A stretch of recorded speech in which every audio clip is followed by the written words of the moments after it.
Call me Storter. All right, we're gonna try to keep this short and sweet, but we have a lot of people here, but that's actually a very good sign. But everyone's going to be very brief in our remarks. Some of us potentially are leaving town today. We expect to be coming and going, depending on what transpires in the next week. But we wanted to call all you together. Thank you for being here. The group gathered here today are the pragmatic, rational, policy-oriented people that are trying to get to the yes and trying to get the policy right. And I got to tell you how proud I am of all my House colleagues and our Senate colleagues who have done so much work, really, from the first iteration to the definition, to Phase 2, which was the scope, and Phase 3, the paid force. Our Senate colleagues have really picked up the ball recently and done a lot of hard work, a lot of work behind the scenes that most of you have not seen or been aware of, but they all really deserve a lot of credit, including John Cacco and Connor Lamb, our House co-leads on infrastructure. So basically what we're here to say is this work that everybody's put, the legislation that a lot of people have put a lot of work into that's being drafted right now is a really pragmatic solution. It's something that we all support, and we want it to be brought here as a standalone vote. We're not going to get into speculation about various different iterations that may or may not transpire, other than to say thank you to all of our colleagues here. We're in a very good place, and Josh, I yield to you. Thanks so much. Thanks, Fitz. Brian, thanks for your excellent leadership. We stand here today surrounded by Democrats and Republicans from the House and the Senate. I think we can all agree this week's vote to move forward the largest infrastructure investment in the country's history marked a huge win for the American people and for every single district in our country, including mine in northern New Jersey, from addressing lead in children's drinking water to building tunnels to repairing our crumbling roads, bridges, and rails to getting out more broadband and electric vehicles. This bipartisan infrastructure package will help create jobs, build our economy, address our climate, enable us to compete, and deliver on what the Problem Solvers Caucus really is all about, that indeed we can govern together, that bipartisanship and civility are alive and well, and that when we work together, there's no problem we can't solve. Because President Biden said it when he was sworn in just a few feet from here, that we must end this uncivil war that pits red against blue, rural versus urban, conservative versus liberal. We're not there yet, of course, but I'm confident that when this bill gets sent to the House from the Senate, and with the President and the White House firmly behind it, we will take it up quickly for a strong, standalone, bipartisan vote, because that's what the country wants. And those of us here in the Problem Solvers Caucus, working with our partners in the Senate, have worked too hard on this deal going back to the spring to let anything get in the way.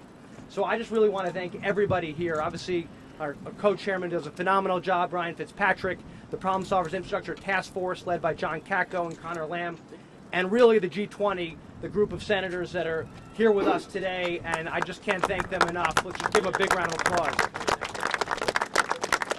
And I know that Rob and Kirsten aren't able to make it here because they're working on the last throws of the bill, but the fact that so many senators came out shows you how strong of not just a bipartisan package this is, but a bicameral package. And this is the new model of how you govern, working not just in this one building, but across the street, and two chambers working together. Now it's up to us to finish what we started and get this done for the American people.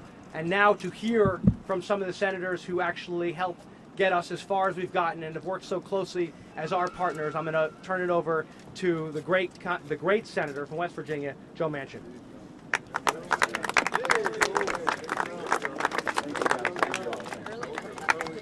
Let me just say that I can't tell you how proud the Senate is to join with our brothers and sisters on the House side here. We're all in on this.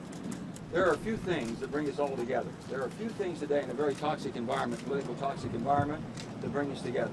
One is our military, support from our military law enforcement officers across this country. The next is infrastructure. I've said this before. I've never seen a pothole with an RD name on it. It'll bust your tire, tear your car up, doesn't care who you are. And if you're on the wrong bridge at the wrong time, you're in danger.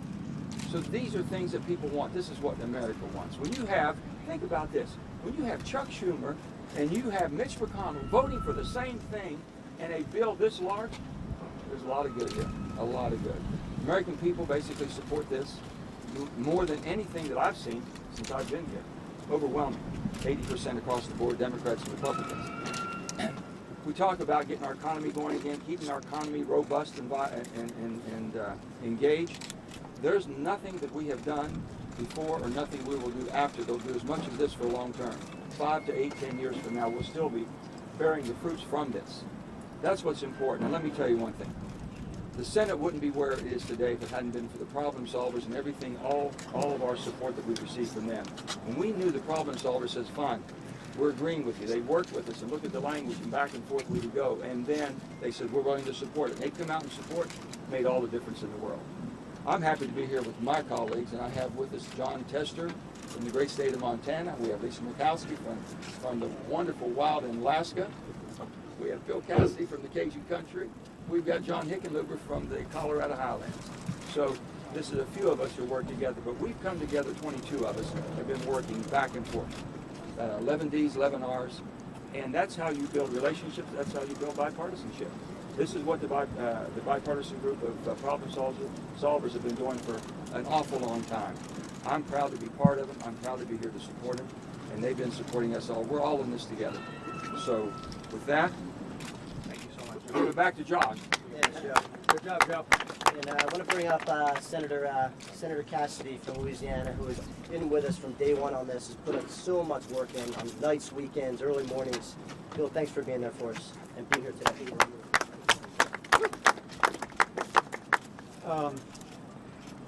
First, let me highlight the role of the problem solvers. Remember the initial package came out and everybody's thinking like, no way this is going to pass. I mean, like, no way. And then we had the retreat in Annapolis, and all the folks here were there, either directly or by Zoom. And I remember defining the scope. And it went from including everything that is currently both in this hard infrastructure, energy infrastructure package, and the $3.5 trillion a bill that Republicans and Democrats disagree on, and I think Democrats and Democrats. And we split that up. And I remember, I forget who it was, may have been Dean, or it may have been Catgill, but somebody got up there and said, you know, we can talk about the scope. And they began to talk about a scope that was acceptable to Republicans. I said, like, we can do it.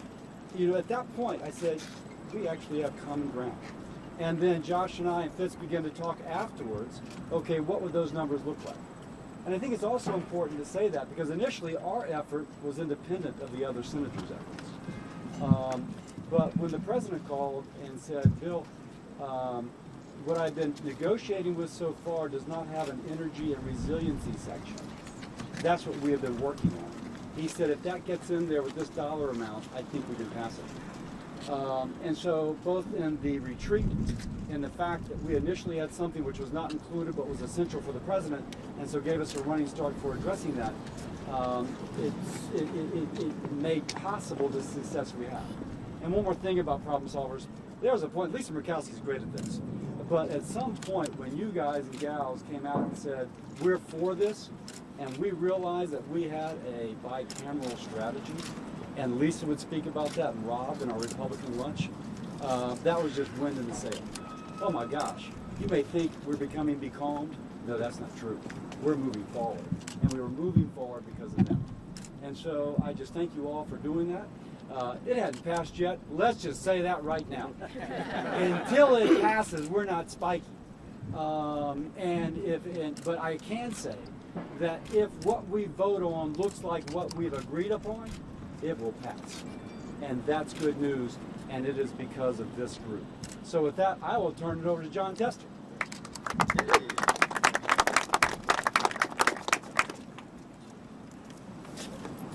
First of all, thanks all of you for being here, and it's a pleasure to be in this crew we have behind me. Look, we haven't had an investment in infrastructure like this ever in this country. It's the biggest infrastructure investment ever. We always talk about it. Congresses have talked about it in the past, and now we've got something to work on. And Bill Cassidy's absolutely right. We're not spiking the ball. We've got a lot of work to do. We've got a lot of work to do, but I'm confident we're going to get this through the Senate, and then it's going to come over here, and these guys and these guys are going to get it done over here, because there's great energy behind this bill in this nation, because they know that finally, it's not about division, it's about bringing people together and working together as Democrats and Republicans, not for a party, but for the betterment of this country. And so I am honored to be a part of this group. Please know that we're not done yet, but we're going to get this baby across the finish line, and then we'll have something to talk about. Thank you.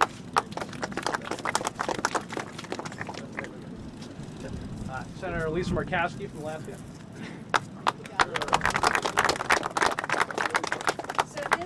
this bipartisan infrastructure package that has been under production now for weeks, months, by really a strong and dedicated group of colleagues in the Senate, with the watchful and good guidance from our House colleagues here, has been a product that is really focused on solving problems, addressing the problems as they relate to our nation's infrastructure.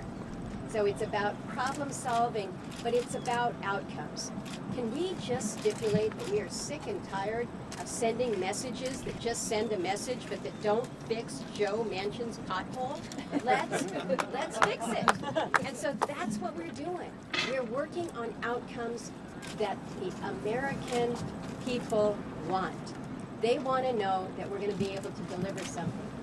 And when they know that we've been working on it together, Republicans and Democrats, folks from rural states like Alaska and urban states like New York, that we can come together with something that is solving problems and is producing an outcome that is good for all of us, that's not only good from a policy perspective, it's critical from the perspective of this institution, this Congress, and demonstrating that we can actually work together to produce results and positive outcomes. So I am proud to stand with my House colleagues, proud to stand with my Senate colleagues, and get her done.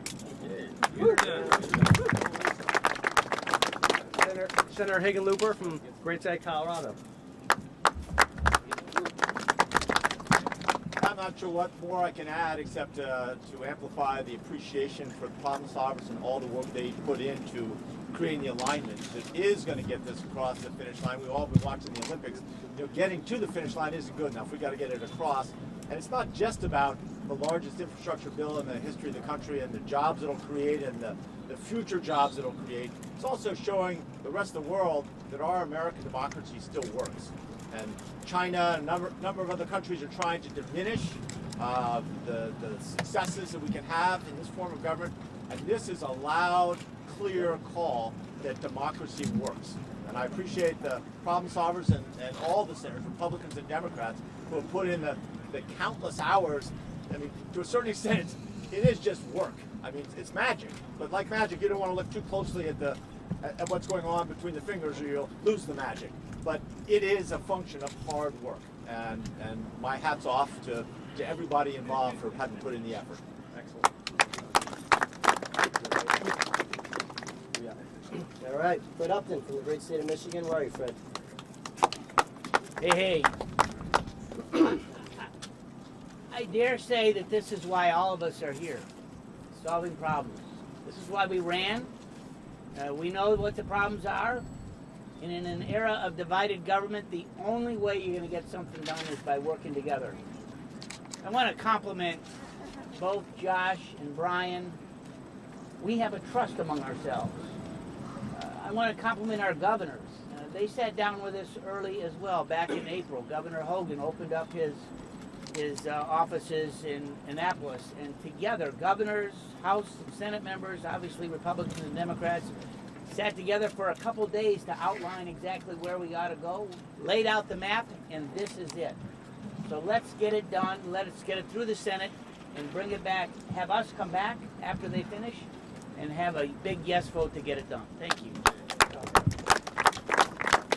Vice Chair Abigail Spanberger. Hello, everyone. Thank you so much for being here. I am glad to be here alongside Democrats and Republicans who care about growing our economy and who care about making smart investments in our nation's physical infrastructure.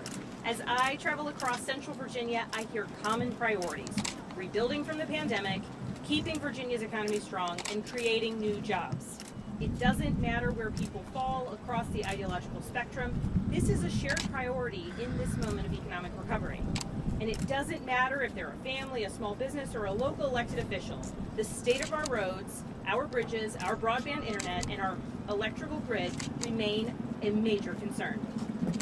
You can see that same consensus and appetite for progress in the deal negotiated between the Biden administration and the Senate.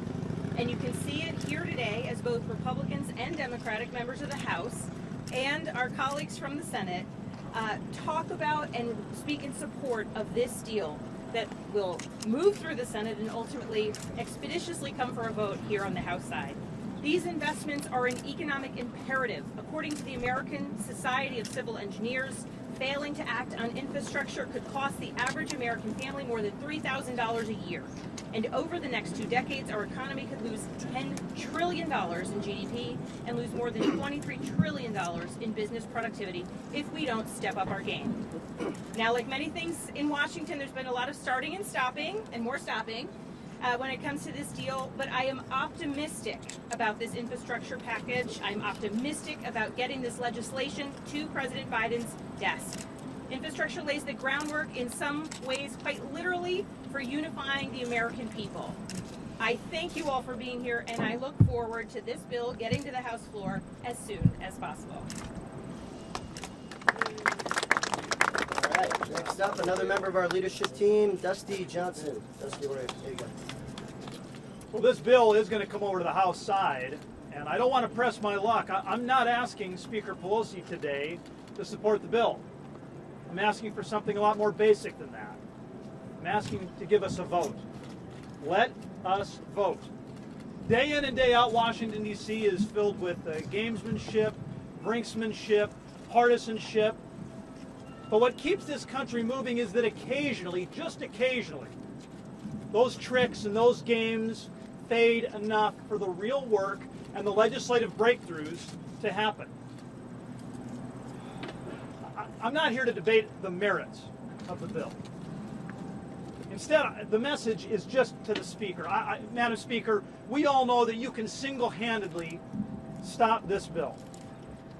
Instead, we would ask that you honor the real work, honor the legislative breakthrough by doing something simple, elegant, decent. Give us a vote. With that, I would introduce a gentleman who might only have a little pepper in his hair, but he's got a lot of salt in his heart. Tom Swazi from New York.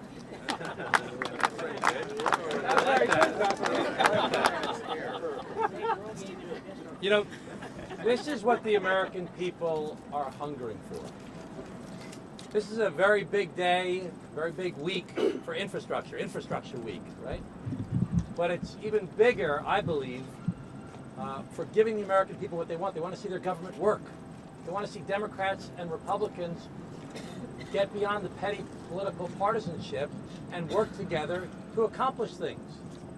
I mean, just think about how discouraging and how discouraged people are when they see Washington, D.C. not working on something as obvious as infrastructure. You heard earlier speakers talk about how we went on a retreat back in April down in Maryland. I thought it was obvious that we were going to get this deal done back in April. It seems so logical. It seems so apparent from the agreement between Democrats and Republicans about how to get this done. And it's easy for a lot of cynical people to talk about why it'll never happen, they'll never come together, they'll never iron out this factor or that factor. But the reality is that people have done a lot of hard work to come together to get this done. It's really important for infrastructure, but it's even more important for America. Thank you. Oh, there's one on the food topic, pepper and salt. I'd now like to bring up my favorite food. Everybody loves bacon. Thank you. I think I got in front of Dean Phillips here, but I'll introduce him next. Okay, sounds great. Hey, this is a great quote from Winston Churchill, 1942, in the invasion of France, Operation Torch. He goes, it's not the end. It's not the beginning of the end. I do think it's the end of the beginning. And I think we're past that point here when it comes to hard infrastructure bill. You know, we can't deny here, we've seen a lot of dysfunction in Congress this week, last month, in this whole 117th Congress. And I think there's a big yearning out there. I hear it every day. Can Congress work for America again? Can we put country over politics? I think people aren't sure we can. They've not seen the results. And I've heard from so many constituents and other various leaders in our country that think this bill, hard infrastructure bill, is the last best hope for the 117th Congress. And I think they're right. We got to get this done. Otherwise, I don't know that we have another opportunity to put country over politics again in the 117th Congress. That's my view. And I tell you, in our district, I'm in a very purple district, R+1 district, folks want a hard infrastructure bill that works on bridges, roads, seaports, locks. Our locks are 90 years old. If you want to compete agriculturally, you've got to have modern locks. This is one example of many. People want to see a bill, they want to see it around $1 trillion. And I appreciate the leadership on the other side of the aisle here in this group that says, let's do a standalone vote. Because that's what we need. If we attach it to another bill, I think this will not get across the finish line. So I really appreciate the hard work. This is the last best hope, in my view, of the 117th Congress, and this team's, I think, dedicated. This is where we could show that we can put country over politics on occasion in Congress. Thank you. I don't know who goes next. Dean Phillips. Now hold the dog. How does that sound? You got the dog. Oh, you want the dog? Henry's got something important to say here. So, my friends, we're representatives. That's our job. And representation begins with listening. And we've been listening for a long time. Americans asking us to deliver investments in infrastructure. Concurrently, they're asking us to restore their faith in our government. And this initiative, more than anything else I've seen so far in my brief tenure in Congress, delivers both. That's why we all believe collectively, Democrats and Republicans, both in the Senate and House, that we should simply bring it to the floor for a vote. That's what we're here for. We've been listening. We want to do more of it. I love my brothers and sisters behind me. And I also want Americans to know that it is possible to come together. We are modeling the very behavior that you expect of your children in your own communities, in your own state houses. It's happening. We're not on the nightly news every night. We're not the ones with the most Twitter followers, but we do care deeply, and hope we can model good behavior for the whole country. With that, Henry had a comment too. This morning. Yeah, it is shameless. But the most important reason we should pass this bill and bring it to the floor for a vote is because, as Henry says, it's bipartisan. And with that, I yield to my dear friend and colleague from Nevada, Ms. Susie Lee. That was shameless, but you got to be shameless. Oh my gosh, I almost step on the dog. What a way to... Kill the dog. I'll make this quick. I represent Nevada's 3rd District. We were ground zero for the pandemic. We are ground zero for the effects of climate change, dealing with a mega drought in the West. But most importantly, we're ground zero for the economic opportunity of this bill. And I think we can all agree, all of us, Democrats and Republicans, came to Congress because we felt that we needed people who were willing to come to the table to forge solutions to problems facing our country. And the one thing I love most about this group is we don't give up. Remember back in September when there was not a deal for the American Rescue Plan, it was this group that didn't give up and came to the table. And that's exactly what we did on this infrastructure plan. You know, roads and bridges, everyone needs them. Everyone has a need across this country. And most importantly, the country needs to see Congress working together. And then I'm going to end on this. We sometimes in the House, wring our hands wondering what's going to get past the Senate. We have a bill that hopefully will pass the Senate, and once we get that, it is upon us to act on it as soon as possible. And with that, I will introduce Dan Muser from Pennsylvania. Thanks, everyone. Really appreciate it. I'm very honored to be here with the Problem Solvers. The Problem Solvers are part of the solution. They're not part of the problem.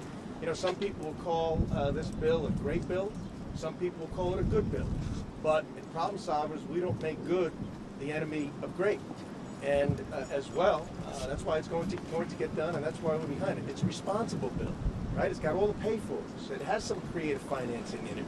That is smart planning and delivering the responsible fiscal approach, as well as the hard infrastructure, which is exactly what the American people are asking for. So I'm strongly supportive of it, and I really thank my colleagues in the Problem Solvers Caucus and the bicameral effort. So thank you very much. Oh, I get to introduce now Kurt Schrader. Schrader left, so He was here. Instead, we're going to call for Jim Costa. From the great state of California. Thank you very much, Josh and Brian, for your leadership, and my colleagues, Democrats and Republicans, and the Problem Solvers and our Senate colleagues for this terrific effort. This is all about putting the American people over the political divide that we've been dealing with here for way too long. We've been working together since the spring as we worked last year on bipartisan solutions to knocking down this pandemic. But frankly, unless we come together as a bipartisan group, we really can't get anything done. We've made progress this week, but as has been noted, we're not across the finish line yet. But this bipartisan infrastructure bill gives hope to the American public that we can do what we're supposed to do, and that is get the job done. It's a clear demonstration to Americans that both sides of the aisle can work together to deliver results for the American people. Problem Solvers Caucus released the Building Bridges framework with our committee early in June to jumpstart the negotiations. We've worked closely with our Senate partners on a physical infrastructure package that covers everything from roads, tunnels, rails, to water and broadband and EVs. It's the largest paid for. Let me just say clearly that we in America have been living off the investments our parents and our grandparents made a generation and two ago. It's time for us to step up and do our part. And I can tell you, out in the West, in California, with the extreme drought conditions we're facing and the horrific fires, we need these investments. We need these investments just not out in the West for water, but for all of California and truly for the entire nation. And this is the kind of investments we need. And it's a package that frankly does it without raising taxes. We need this standalone bipartisan effort, vote in the House, correct, Josh, Brian? And we need it to pass as soon as possible in the Senate. And so I want to thank my colleagues and introduce my good friend from the Empire State. Oh, okay. One of our new rising stars, Carolyn Bordeaux, who truly has added value to this entire effort. Carolyn? All right. I'm one of the newer members here, so I gotta learn the ropes. So I'm Carolyn Bordeaux from Georgia's 7th Congressional District, and I have to say, you know, as I've gone around my district, and I talk about the Problem Solvers Caucus, and people come up to me and go, "Oh my goodness, you've just given me so much hope for the future of this country." Since coming to Congress, I have sought to find consensus on really critical issues, including investment in infrastructure. And that's why I'm proud to stand here today with my colleagues to reiterate our support for a timely House vote on the bipartisan infrastructure framework as soon as it is passed by the Senate. Over the last several months, we have been working together with our Senate colleagues to lay out a framework that can earn bipartisan support in the House and Senate and meet the needs of the American people. We are not quite there yet, but we are well on our way to a historic bipartisan infrastructure bill that demonstrates that we can get big things done when we work together. We have over 350 bridges and more than 2,000 miles of road in Georgia in poor condition. Atlanta is one of the most traffic congested cities in the entire country, something that my constituents know all too well. The congestion caused by outdated infrastructure harms our environment and decreases economic opportunity, especially in majority-minority communities like the one I represent in Georgia's 7th District.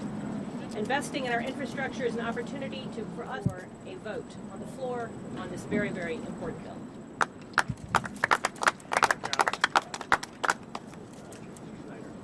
Brad Schneider from the wonderful state of Illinois. Thank you, and we are clearly at the point in the conversation where everything's been said, but not everyone has said it, so I'll be brief. We stand here on the edge of possibility. As has been noted, we're not done. We have a long way to go. We've got hard work ahead of us, but we stand here together, united, Republicans and Democrats, in the understanding that we can't move our nation forward if we don't rebuild and reimagine our infrastructure.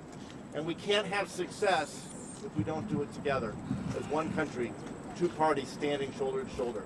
That's why the work of the problem solvers this year, joining with our colleagues in the Senate, standing here in a bicameral way, changes the conversation and gives us hope that we're going to get this done. There's a lot of hard work ahead, but I know this group is prepared to do it, and all we are calling for is the chance to get it done, have a vote, and deliver for the American people. Thank you. Ed Case. Well, from one end of the country to the other, my end, yes, Americans want, need, and deserve a generational reinvestment in infrastructure. But as many of my colleagues have said, they want, need, and deserve something far more, and that is a government that works. Our president has said and committed his own actions to a government that works. He deserves credit for that. And this Problem Solvers Caucus and our Senate partners are committed passionately to delivering on the need to demonstrate to the American people that their government can work.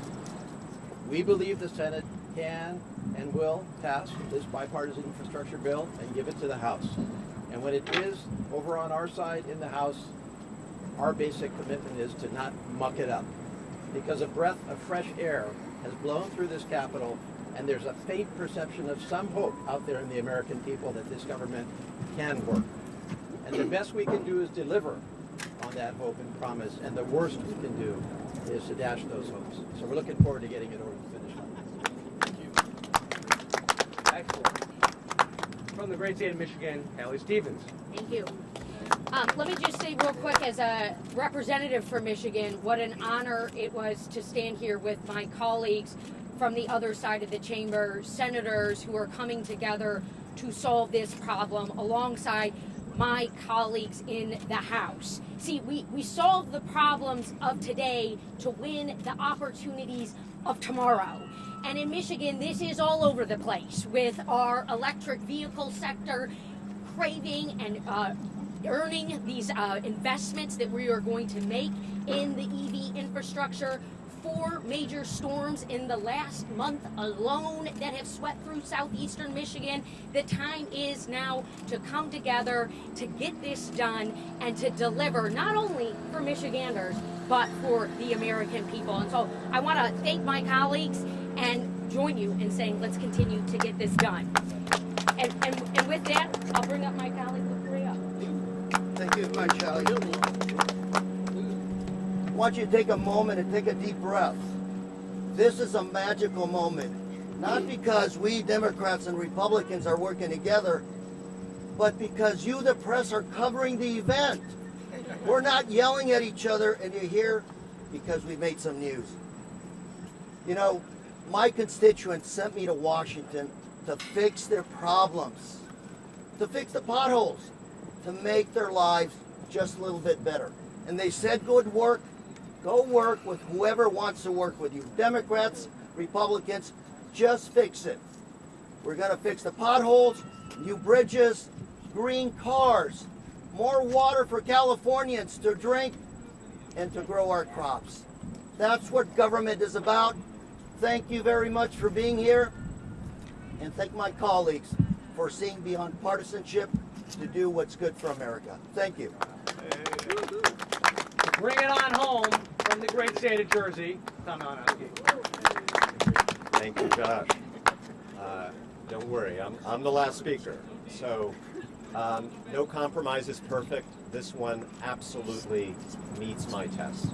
It fixes what we have, including for those of us from the Northeast, our all-important Hudson River Railway Tunnel, and it moves us forward. If you believe, as I do, that America has to move from fossil fuels to clean energy, you should support this bill, if only for the massive investment that it makes in our electrical power grid. But there's something more fundamental that others have touched on. America needs the infrastructure, but America also needs the proof that we are offering in this bill that it is still possible to find common ground in Washington. This bill fixes our democracy as much as it fixes our roads and bridges. And so to my fellow Democrats, this is a bipartisan group, but to my fellow Democrats, I would say let's seize this opportunity. Let's seize this chance to show that Joe Biden's style of leadership delivers better results than the former guys. Let's seize the bird in the hand. Let's not let the bird in the hand be the enemy of the bird in the bush. Let's seize this victory because it is a big one, and then let's go for more. Thank you very much. Thank you, Josh.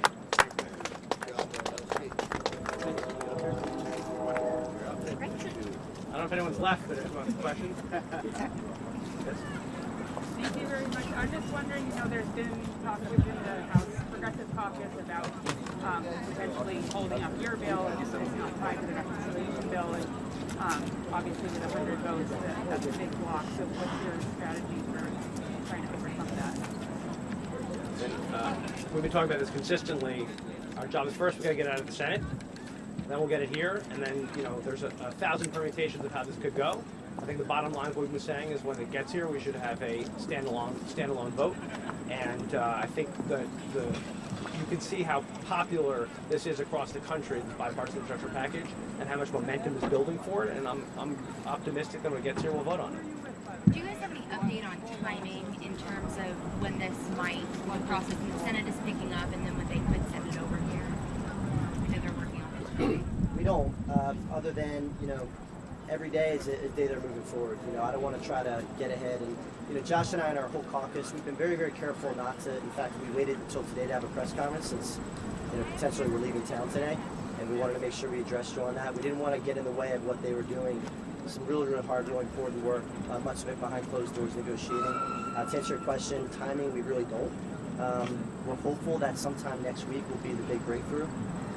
But this town. I mean, sometimes one little snag can hold things up a little bit. We've seen that multiple times. Originally, just last week, it was the transit versus surface ratio that was paid for that was hung up. Hopefully, because we're talking to the White House too, by the way, and that's what everyone needs to know. This is bipartisan, bicameral, and it also is daily engagement with the White House staff, and in some cases the president himself. So everybody is very much on the same page. We're really just working out the details. So timing, I would hope next week, but that's really a Senate question. And I'd say when you ask us, I'll say the one spirit you're hearing, and obviously you've heard it today, and in our conversations with the senators, there's great optimism, and I think that's you saw the votes this week, and the momentum building, and I think that's exactly what you're seeing here today. And what are your conversations with your leadership looking like right now?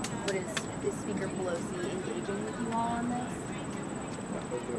We both communicate with our leadership regularly, and full transparency, and I'd say nothing's changed on that at all. Yeah, we're a believer in no surprises. There's no secret meetings or anything. Everything that happens is fully transparent. We keep everybody apprised because we're doing what we believe is right, and that's an easy message to get behind. So DeFazio has said he wants his transportation bill included in this. A lot of progressives have said the same. Pelosi and Blair have not ruled that out. I mean, would that put especially Republican votes in jeopardy? Well, I mean, I voted for that bill, by the way. I think I was one of 2 Republicans to vote for it, and I also voted for it in committee. I think I was the only one to vote for it in committee. I sit in that committee of jurisdiction. I agree with a lot of what's in that bill, but our entire point here is what can we get done? That bill that I voted for, that the chairman supports, will not get 60 votes in the Senate. That's just a reality. So everything that we're about is what can we agree on, get that across the finish line, and then leave on the side of the road the other things, come back to them tomorrow after we get this done, and then we can work through those things. But that's really all this is about. What can we get across the finish line with 60 votes in the Senate? Right, and overall, not let the perfect be the enemy of the good. I mean, I think what you're seeing here is Democrats, Republicans in the House and the Senate actually agreeing on something. As you know, we don't have enough press conferences when that happens, right? And so let's build on that momentum and get this across the finish line. And you're always going to have things that people raise as issues, and the bottom line is this is where you see a grand agreement of people coming together.